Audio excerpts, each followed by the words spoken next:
Hello, everybody. It is me, Horace, and Jacob Hoffman. We're both Illinois conservatives. And in this video, we'll be reacting to Piers Morgan versus Nicholas J. Fuentes. And we'll be seeing who we think won the debate and how we think that they performed in the debate and their positions. Hoffman, is there anything you wanted to add?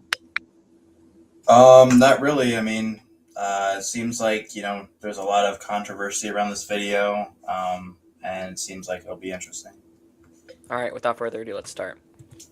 To the people complaining, and he uses it to speak unchallenged to as many followers. It's on that basis that I've invited him to appear live and uncensored on my platform. And Nick Fuentes joins me now. Nick Fuentes, welcome to Uncensored.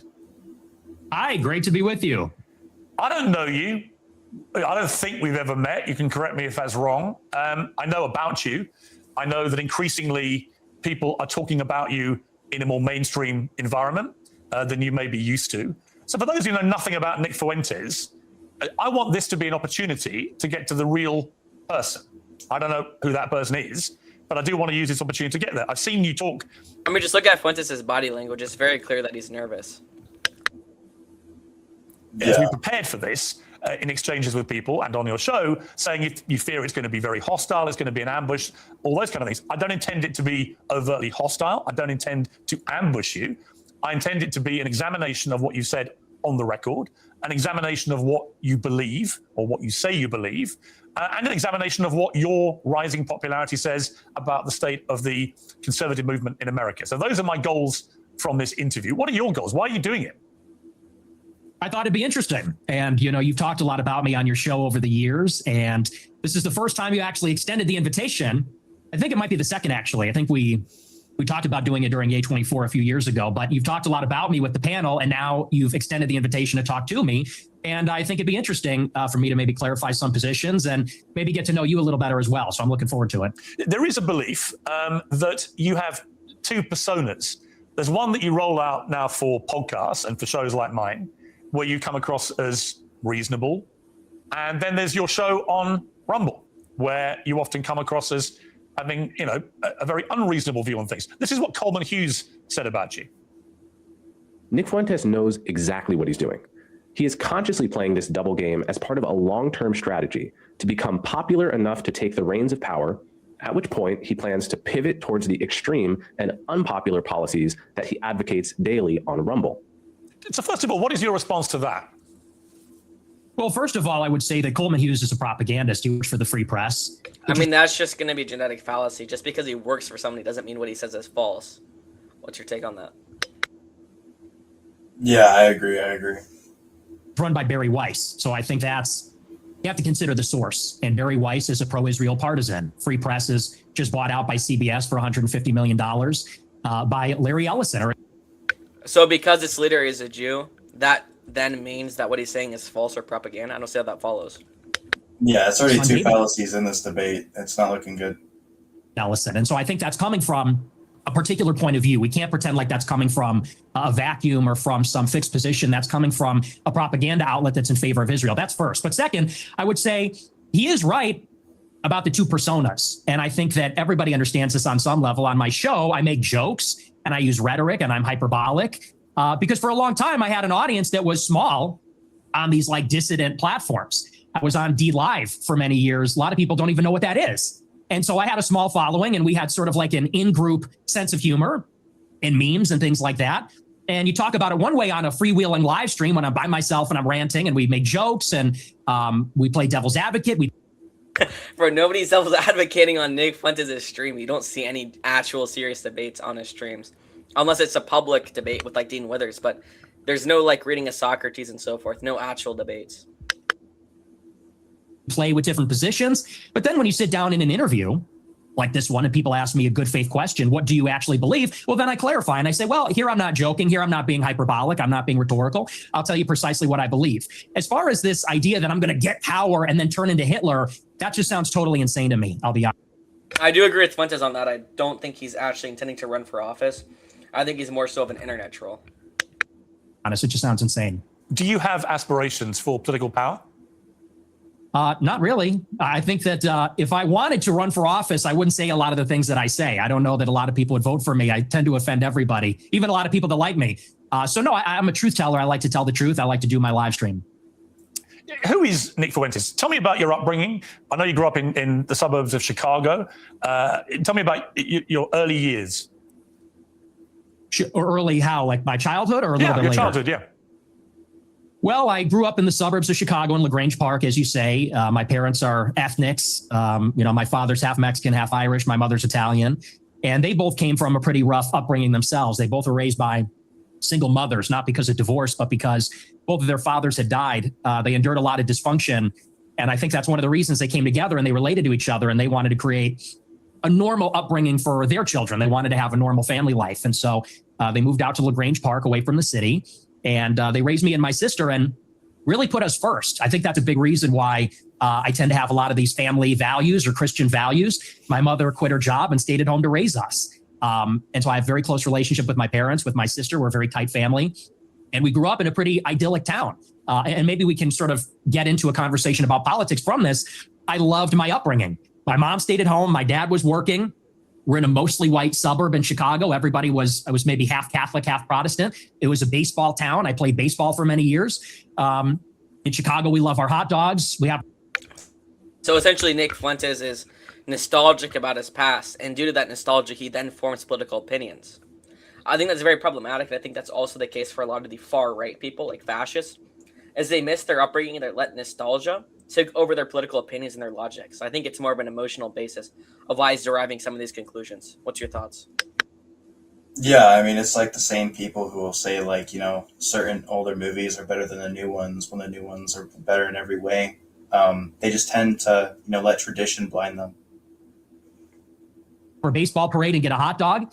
And so I love where I came from. I love the city. It's a working class city. I love the people here. They're very good, humble, down to earth, decent people. And I guess I had my political, not to jump ahead, but this is a big part of where my political awakening came from. I sort of left this bubble, if you could call it that. When I went to college in 2016, I went to Boston University and I read a lot of things online and I realized the country does not look like LaGrange Park. It doesn't look like Western Springs or Hinsdale or Elmhurst. It looks very different. The country's undergoing a radical transformation because of immigration. And so I saw that and I said, this is not really a desirable change. I don't like the south side of Chicago or the west side or LA or certain parts of Boston. Most people committing crimes in these cities are native-born citizens, just to be clear. As much as I like where I came from. And I guess that's what made me an American nationalist. I said, I want to preserve my home and the things that are familiar to me and the things I like about my home, what makes it America. Well, what makes America as a proposition? Because America is a propositional nation. America is grounded by the Constitution and the ideals found within it. That's a little bit about my background. I don't know where you want to go with that, but well, that's kind of where I came from. My first obvious question is, were your parents immigrants to the United States, or were their parents, or were their grandparents? In other words, at some stage, I presume, there were immigrants in your family who came to the US. Is that correct? There were. I believe my mother was fourth generation and my father was third generation. So their ancestors came here on my mom's side in the 1860s, I believe, the first wave of Italian immigration. My father's ancestors, I think they came around the turn of the century in 1900. So your view of immigration, and we'll get to the specifics about your views on immigration, are they not affected at all by the fact that if it wasn't for immigration, you wouldn't exist as an American? Well, I would certainly exist, but like you said, maybe not as an American. Certainly that's influenced in some measure. But I think that the kind of immigration that we had for a long time in the country, it's different than the immigration that we have now. And I mean, that's the same argument a lot of people were making that were in opposition to Italian and Irish immigration. A lot of people would make the statement that the Northern European immigrants were virtuous, religious, and had a proper culture, while the Southern European immigrants, specifically Italians, lacked proper culture. They lacked proper religion because they would say they were Catholic and not Protestant. So they would make the same statement that the immigration then is not the same type of immigration that they had when Northern Europeans came. So the same argument he makes today is the same argument people would be making against his ancestors. It's not consistent. It's the same old claim that's historically been said for the past 200 years. So what's your thoughts, Jacob Hoffman? Yeah, I mean, it's just a blatant contradiction. Not really much to say after that. let's just say for openers, it's different immigrants. They're coming from a different place with a different culture, a different religion. It's not the same as it was. So first, you have a qualitative difference. My ancestors, for the most part, I have 3 European grandparents from Ireland and Italy, 1 from Mexico. They came from Europe. They came from a society where there's a common ancestry. Well, that's a bit controversial because they were not from I guess you could say, common ancestry, especially the Italian side. Northern Europeans and Southern Europeans have a distinct ancestry going far back, especially if you're Southern Italian, which most Italian immigrants were. The Northern Europeans also did not even consider the Irish people white, especially people from South Ireland, and assuming he's from an Irish Catholic background, I could presumably conclude that that's where his ancestors would have been from. So from at least the standard of the nativists back then who would take a similar position to Fuentes is a part of the corruption in this country, and he's not a white person, and he needs to go back to Ireland or Italy. So no, it's not the same thing. They did not consider you one of them or someone of a common ancestor. They considered you someone who was swarthy and not white.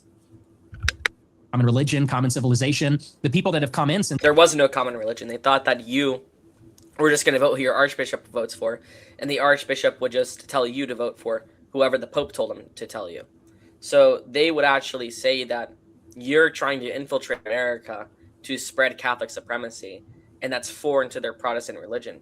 And it's not also a common civilization. The Americans are built in more of an Enlightenment civilization, and religious politics wasn't really that popular. Even in the populist politics like Andrew Jackson, they were already Lockean liberals. It wasn't until the Catholic and Irish people, like Catholic Irish people and Catholic Italians came about and got to a higher population, that religion and politics became a big thing, especially with the rising star of Ronald Reagan, whose father was actually a Irish Catholic. Although he might have been Protestant individually, he was definitely influenced by that type of culture, especially made like Irish strokes and so forth. So we really see people who are beginning to bring religion into politics are actually the Catholic immigrants or the descendants of those Catholic immigrants, rather than the white Anglo-Saxon Protestants. 65, since Hart-Celler, they're coming from China, India, the Northern Triangle, Mexico, Venezuela. And so first, they're just different people. Secondly, it's a I mean, these Latin Americans are closer to you than the Northern Europeans would be if you're trying to base this off of civilization and religion, because they've adapted the culture of the Spaniards who colonized them, and they were a Catholic monarchy, a Catholic European monarchy. So at least culturally speaking and religiously speaking, you're closer to a Latin American than you would be to a white Anglo-Saxon Protestant. Quantitative difference. There's way more, and it's an unceasing, always increasing wave. For the first 3 or 4 waves of immigration, you would have a major influx of immigrants, and then it would stop. And then you'd have another wave, and then it would stop. This one, it just keeps going up for 35 years, and it's too many. So that's really where I would draw the distinction. I would agree a lot of it's problematic, especially illegal immigration. But I think the legal immigration is not even that mass or problematic. The main problem we see is illegal immigration. And when we have mass immigration with things like H-1B visas, we actually profit from that, because then we get workers who are here legally that we can document and then regulate that are not even full citizens or permanent citizens. But I think legal immigration is not problematic. I just think undocumented immigrants, yeah, they have high representation, overrepresentation in a lot of the country because they're not even supposed to be here, but they're here in a lot of numbers. Distinction between maybe where I originate from, I would even just simply call that immigration. What this is an invasion. It's a completely different policy. But you mentioned, can't even call it the same thing. You mentioned Mexico in that list. And I would agree it's an invasion in as much as the illegal immigration, but I don't see how you could qualify legal immigration under the category of invasion. your father is half Mexican. So, yeah, I mean, by your criteria, part of the invasion would include your father, presumably, and his immediate descendants who came from Mexico. Not really true, because when my father's ancestors came here, it was a small fraction of the total immigrants that came from Mexico. I don't believe that we should have zero immigrants forever, or even zero immigrants from non-white countries. But you have to draw the distinction. My father's father, he was here in the 40s and 50s. It was his parents, or I believe either his parents or grandparents, that came here even earlier. Up until 1965, 90% of the immigrants were coming from Europe. I have no problem with that. If we have 10% of them coming from Mexico. But what makes a white immigrant and a non-white immigrant different in respect to merit, or who's preferred in the country? Mexico or Latin America, maybe that's reasonable, but that's not what it is now. Now you've got... Because at least the old nativists had a type of argument. By the way, I'm Catholic, so I'm not anti-Catholic when saying this, but the older nativists at least had an argument that, well, we're Protestants and we don't want Catholics here. Okay, that was their argument. With Fuentes, he only can base this on race, but race has no difference of merit. Or at least with the Protestant and Catholic claim, there is a distinction of ethics and values that could influence political elections. For an example, a Protestant in old America would be more inclined to more secular policies and so forth, while a Catholic immigrant would be more inclined to religious or theological policies, which would fundamentally change America because the First Amendment. Now, in respect to Fuentes, I don't see how a Latin American coming here is really going to change much, other than like the skin color of somebody that you might see. But why is that negative or positive? It's just neutral. I don't really see the point here. 10 million illegals in 4 years under Joe Biden, and you got Okay, well, yeah, illegals is bad, yeah. millions more legal immigrants from China, India, Venezuela, El Salvador. Yeah, they're contributing to our economy. What's the issue? And it's so many with no break for assimilation, and they're all from non-white countries. It's transforming what America is. And again, that's the distinction. That's what makes it unacceptable. I always believe everybody's a product of their environment. Right? I've interviewed thousands of people. Maybe 3, 4, 5,000 people from all different walks of life. But the one common theme I would say is everyone's a product of their environment. And I was reading some stuff about you in the last few days. There was an episode of your podcast where you talked about your father, Bill Fuentes, and how he wouldn't take the family, including you, to certain restaurants because he believed they were associated with African Americans. We would be deciding where to go to eat, you said. What are we going to do for dinner tonight? It was a running joke. Me and my sister would say Applebee's, and my dad would say we would never eat at Applebee's. Not in a million years should you be caught dead, Fuentes said about Applebee's. Go to a different restaurant, a local restaurant. No Applebee's, no Red Lobster. That is commonly known as black fare. And you also shared another story about your family and restaurants. So before me and my sister were born, my family had a saying about Olive Garden that contains the N-word that we're not allowed to say. So my question, based on that anecdote that you say on your own podcast, is do you think you grew up in a racist environment, that your father was inherently racist, and that thought process?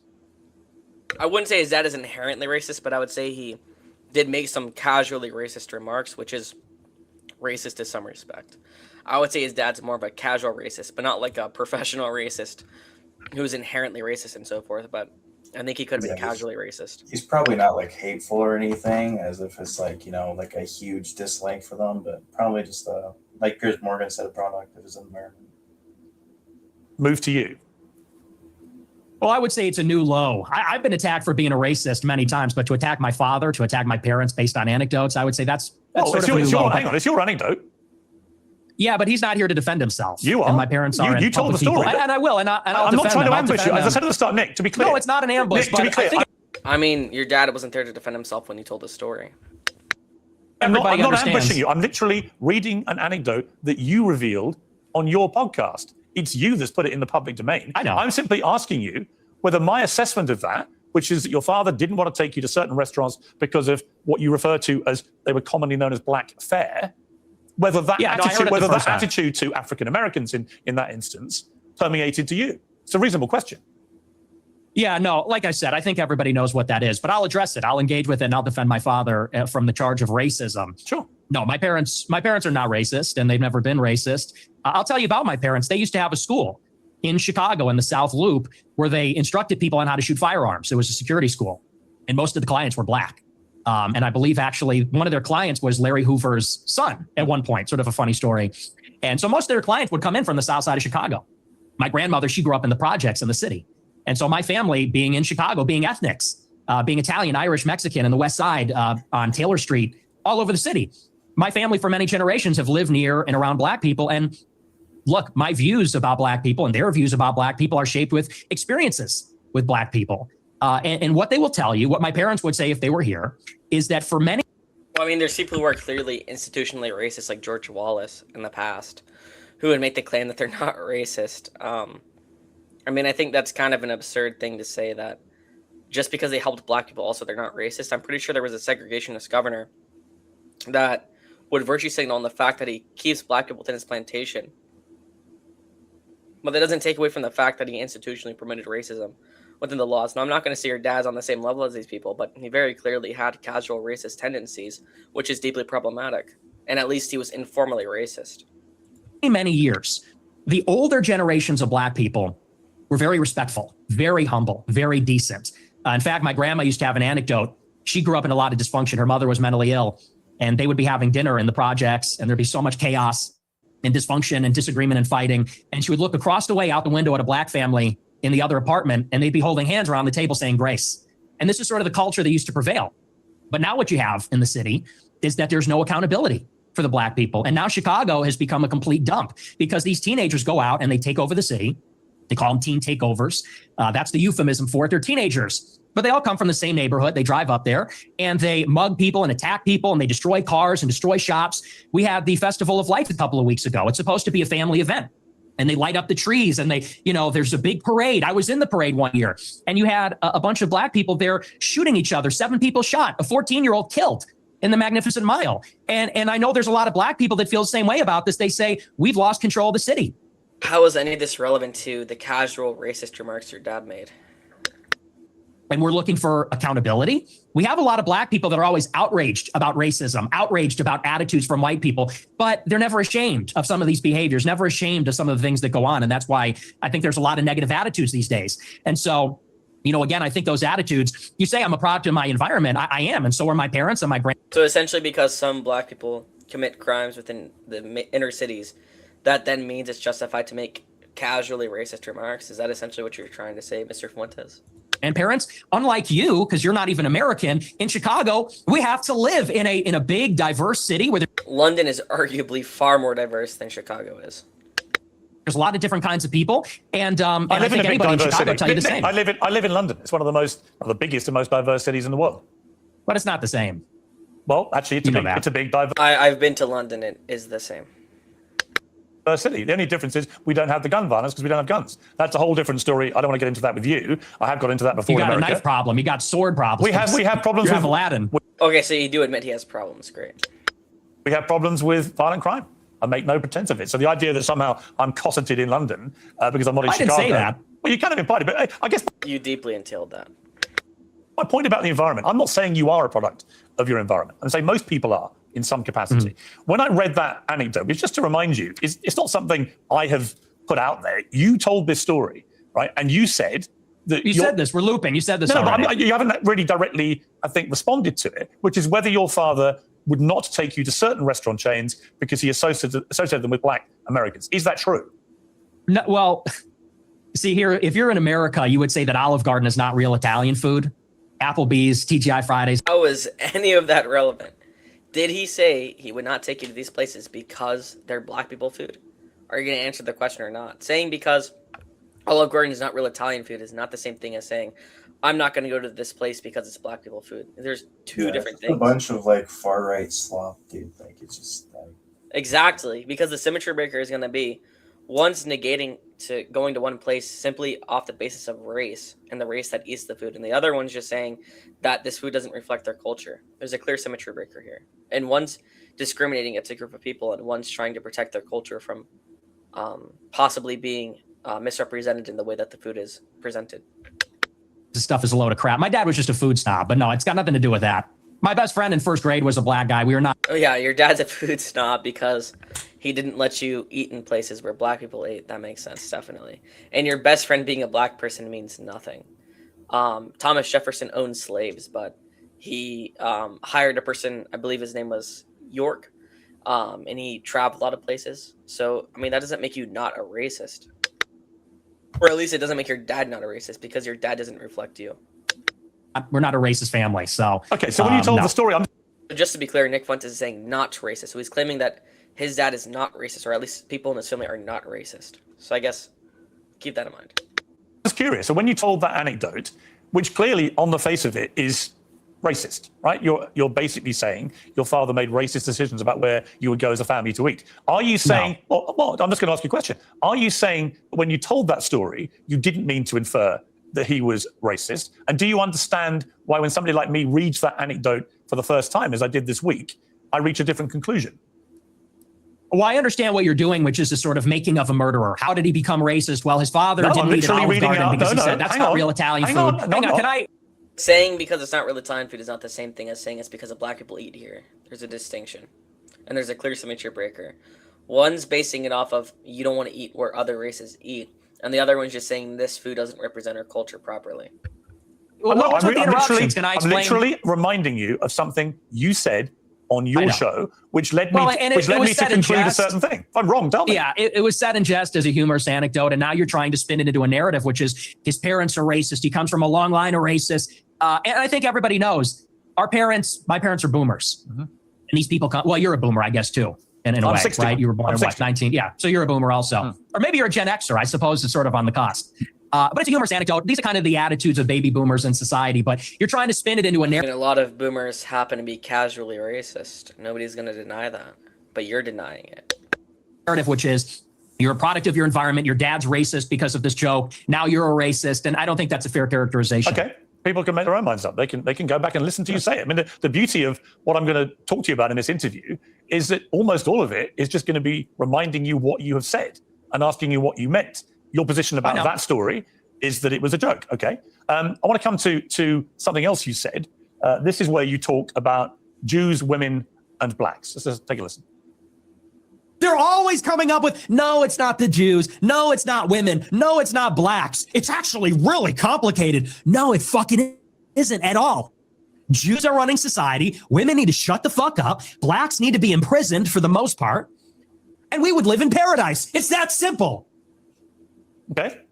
Would you like to clarify what you meant there? That's all true. That's 100% true. Everything I said in that clip is true. Including that blacks need to be imprisoned for the most part? Yeah.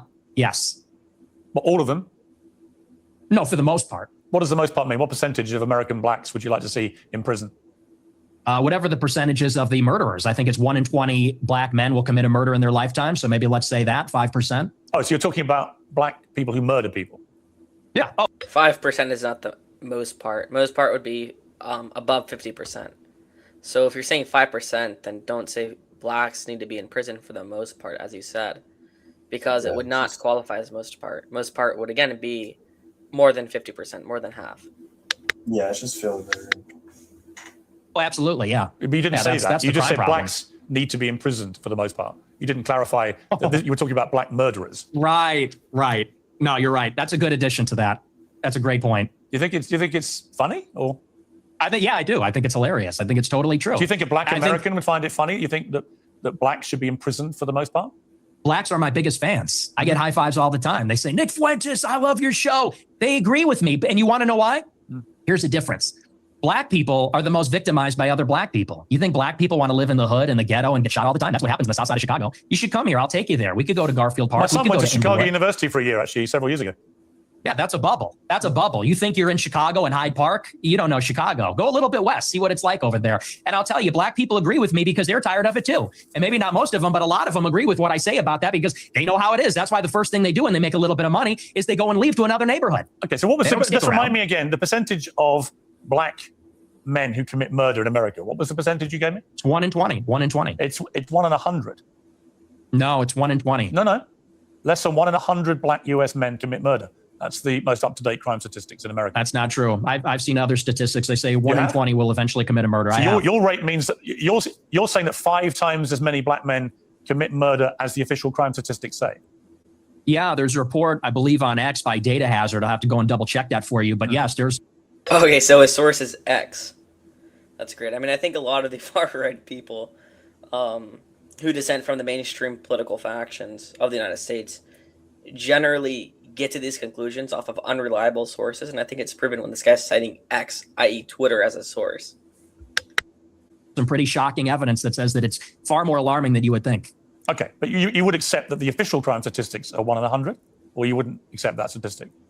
I don't know. I don't have it in front of me, but I've seen other evidence. Like I said, Data Hazard on X, I believe, produced a report about a year ago. It said 1 in 20. But I mean, whether it's 1 in 20 or 1 in 100, that's a lot of people. I mean, Twitter said so, or an actual peer-reviewed study that Piers Morgan is bringing? Which one are we going to trust? Well, Piers, I mean, sure, this is a lot of white problem. people commit murder too.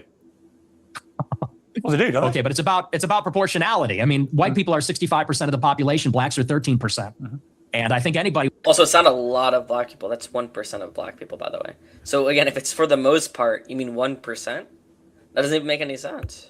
would tell you that more black people proportionally commit violent crime than white people, and people vote with their feet. People would rather pay a much higher property tax. Most mass shootings. What's with the interruptions? I'm sorry. Thank you. I appreciate that. You know, you look at in Chicago, in New York, these neighborhoods are so stratified. People would rather pay a high tax rate. They'd rather pay a much higher property value to live in a less diverse, less black neighborhood because they don't want to live around the violence. And I think that when you look at even on the public transit, the subway, the blue line, people don't want to go there because they know who occupies and menaces the public transit. It is these people like Daniel Penny had to deal with. It's people like Irina Zarutska had to deal with. And that's just the uncomfortable reality. You've also said you don't want to live near black people. Let's take a listen to this clip. I'm a new generation of white person. I'm not living around blacks. Sorry. I want white kids, and I don't want my white kids bringing home black people to marry. It's racial for me. And call me racist. Oh, very Christian of you. I don't give a fuck. I mean, it couldn't be clearer, really, unless you want to say that's another of your jokes. But you're basically saying, yeah, I'm a racist, aren't you? Yeah, I'm fine with that. You're fine with saying you're a racist? Totally. I think everybody's racist. I think everybody, if we're being honest, is racist. I think everybody, the only people that aren't racist or pretend not to be are white people to their detriment. Everybody else is racist. But earlier in the interview, you went really got a... Wait, but you just said your dad was not racist. So if everybody's racist and your dad's not racist, that seems like there's a contradiction. Unless your dad is not a part of everybody. But if that's the case, then why are you just special pleading for your dad? What's your thoughts on that, Jacob? Yeah, I mean, that's just the second contradiction we've seen within the 30 minutes we've shown this. Just seems like he doesn't know what he's talking about. Grieved at the idea that your father was a racist. You wanted to make emphatically because sure my father's... He's not. Because my father doesn't share my same views on that. Yeah, but you're not speaking about yourself. You're saying everybody's racist. Look, the positive P is just going to be everybody's racist, and the negative P is just going to be your father's not racist, but your father's a part of everybody. So if everybody is racist, then it necessarily follows that your dad is racist. So he's the exception to the everyone's a racist.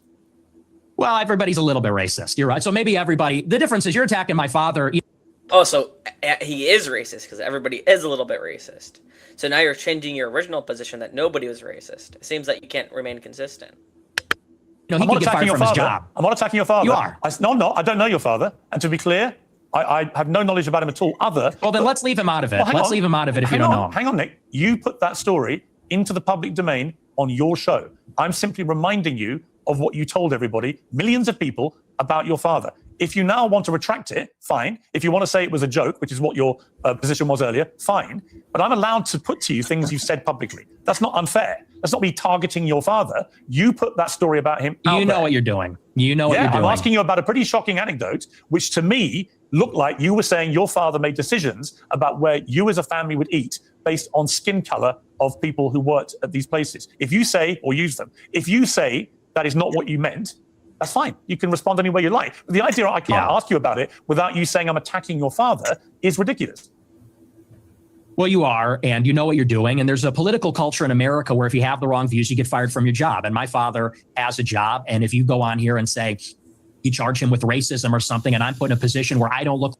Well, you did the same shit. You were the one who made it public that your dad said these things. So you're jeopardizing your dad, not Piers Morgan. He's just reminding you of what you said. Like I'm sticking to my guns. If I don't say my father's a racist, you're putting him in jeopardy, and he's not here to defend himself or explain his views. And it's very low. And I think you know exactly what you're doing, and people can see what you're doing. I'll defend my views. And I think that, so let's leave him out of it. Let's just not talk about my father because my father isn't here. I'm here. Okay, well, then do you accept you shouldn't talk? Okay, listen, that's fine. But then do you accept you shouldn't talk about your father on your show? And you shouldn't tell... Absolutely not. Absolutely not. So not. it's fine for you to put a story out there which would make most people who listened to that story or watched it at the time on your show conclude that he was racist. It's fine for you to do that. But if I then ask you about it, I'm the one who's being unfair and I've crossed a line. Is that what you're saying? Yes. Okay. Yes, you're being malicious. Okay, that's fine. That's fine. Listen, people are watching this live. They can draw their own conclusions about whether what I just did. And they will. Yeah, and I'm sure afterwards, by the way, you'll say, he ambushed me with your own words. With your own words. That's a little presumptuous. I'm not going to say it's an ambush, but I think that's a low blow. And I think you know what you're doing, and that's fine. You're a tabloid journalist. I expected that. I don't think it's an ambush because I knew it would be like this. And people will see what you're doing, and I think they'll say it's low. But as far as you want to talk about racism, I do. Let's talk about racism. Let's leave my dad out of it. Look, you've admitted you're a racist, correct? Yes, 100%. Okay. Own it. Okay, that's fine. Wait, but weren't you saying that you had a black best friend when you were a kid, and that means you're not racist and from a racist family? So now you're racist, even though earlier you were taking the position that you were not racist due to you having a black best friend. And he said, we're not a racist family. So you're speaking first person plural, so you're not a part of that racism. But now you are a racist, so you're also changing your position here. You're perfectly entitled in a free democratic society to stare down the barrel of his camera and tell me you're a racist. People can judge you accordingly. Many people who have assumed that you're racist will now have heard it from your own lips. That's fine. There you go. That's the point. The point of this interview is to go over the things you've said, which have led people to reach conclusions about you, and to ascertain whether those conclusions are fair and reasonable or not. That's it. So I want to play you another clip. This is what you talk about why white people are justified in being racist. Let's take a listen to this. First, white people are every single bit justified in being racist. Every single bit justified, to the extent that that means going out of your way to avoid black people when you see them. You stand by that? Absolutely. So white people should go out of their way to avoid black people when they see them. Absolutely. They would be wise. Why? Because it's a lose-lose proposition. If you're Irina Zarutska and you don't walk the other way, you get stabbed to death and you die. If you're somebody else and you walk on the subway and you stand near a black person or something, maybe it's fine. It's a lose-lose proposition. So no, I think that white people have been beaten into submission, that we're afraid to tell the truth about it. And the truth is that when you go into these major cities like New York or Chicago, I believe she was in North Carolina, there is a menace, which is young, black, adolescent men. They're extremely violent. And we have been told that we have to pretend like they are every other person. We have to be colorblind to that. And we're supposed to go and be in the midst of all this danger.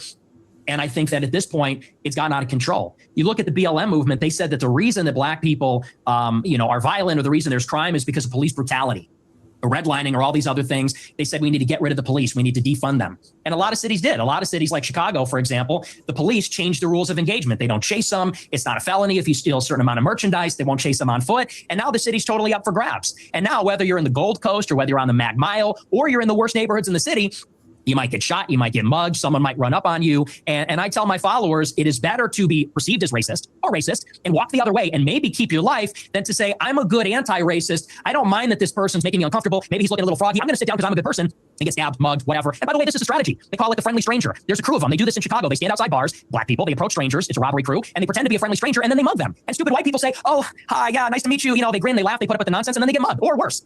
Sometimes they get executed. And so as a white person, how do you feel about mass shootings at school? I think they're bad. Who do you think commits the vast majority of the mass shootings? I'm sure. A bunch of fact checkers checking all this in real time, because you do have a tendency to just come out with a lot of old baloney. And when you say, well, it's true. And when you're confronted with reality, you don't like it. What's the figure? What proportion of white people have committed school shootings?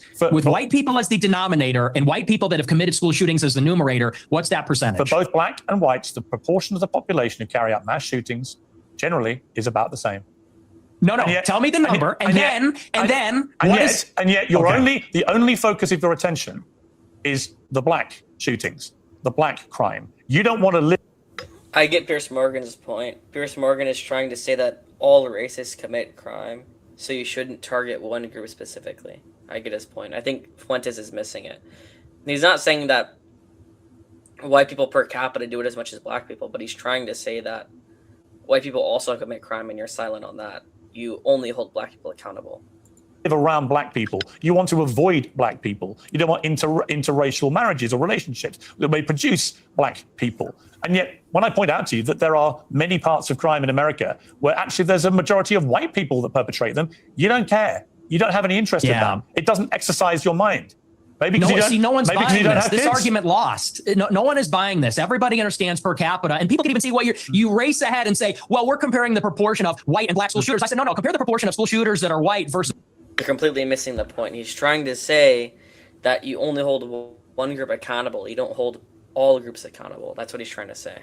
He's not saying that per capita, black people do it more. He's saying that white people also commit crime. Why don't you hold them accountable for their crimes?